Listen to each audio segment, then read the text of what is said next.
Time check, 4 AM. Good morning mga kalapatids. Magandang umaga mga kalapatids. Ito nga, chinecheck ko yung mga alaga natin. Kumusta ko yung kondisyon nila mga kalapatids.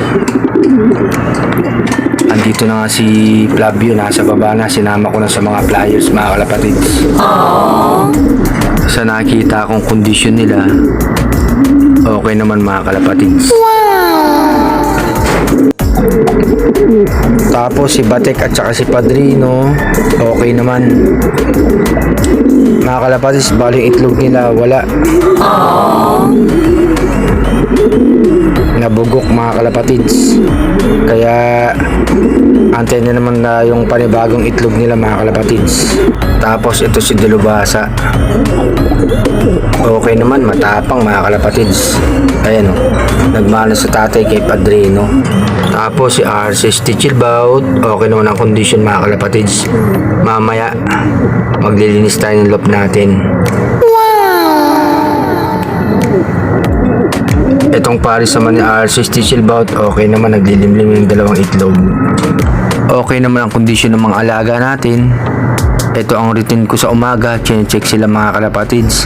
Tapos maglilinis tayo ng loob natin. Happy Tuesday morning mga kalapatids. Support nyo palagi sa RC Lop mga kalapatids. Sa aking mga video, please like, follow, and share my videos mga kalapatids. Magandang araw.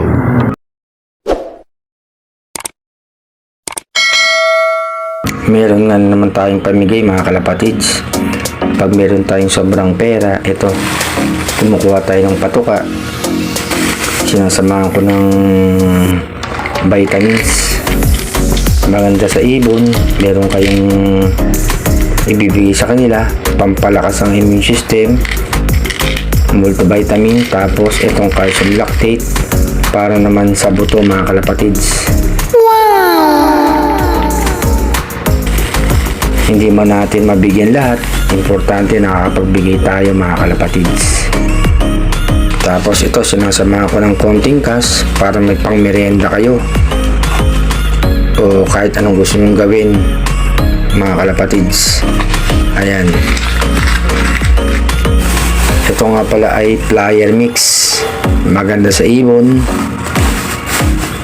Tapos ang laman nito 100 piraso mga kalapatids. Ilang araw nyo rin magagamit to. Siyempre nagbibigay tayo sa inyo mga kalapatids, nakakapag-loop visit tayo, pati pag naglo-load tayo ng mga ibon, nakikilala ko kayo at nakikilala nyo ang inyong lingkod. Meron din naman minsan pag nasa trabaho ang panshir, yan pinupuntahan natin mga kalapatids. Itong pamigay ko, sana madagdagan pa mga kalapatids para sa inyo. Tungkol naman sa mga humingi ng ibon sa atin, pasensya na, wala tayong may bibigay. Konti lang ibon natin. Pag may nagbibigay sa atin, pinamibigay ko din naman mga kalapatids. Supportang palagi kay RC Lop. Like and share mga kalapatids. Papalaw. Magandang araw sa inyo mga kalapatids. God bless.